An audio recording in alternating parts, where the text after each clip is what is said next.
After I filmed my previous video about light and then how that can help us with our wake and sleep cycle during the day, I thought I had to continue this conversation and talk about the other factors that contribute to that same process of knowing when to be awake and active and when to be sleeping and resting. So the first main one is light, which I talked about in my previous video.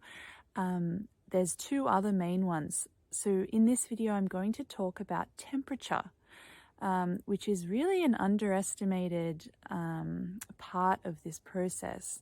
So the main way that you can use temperature to help you if you're struggling with energy and struggling with sleep is to know that your body actually requires a drop in temperature in order to trigger it to fall asleep. So your internal core body temperature naturally should drop by a few points of a degree, and that is yet another signal to your body that it's time to be sleeping.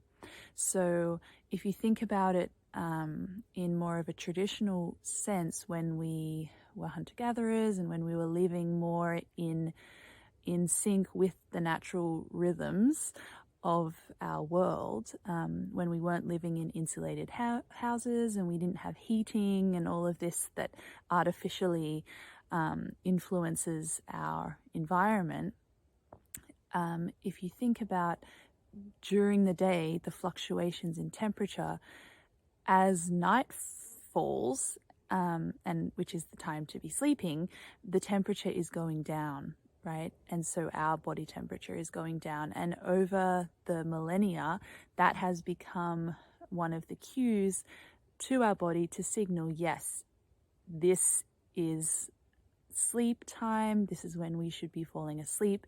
And so oftentimes people don't have this drop in body temperature because they're wearing too many clothes, they've got too many covers on the bed, all kinds of things, and they're actually hindering that natural process from happening.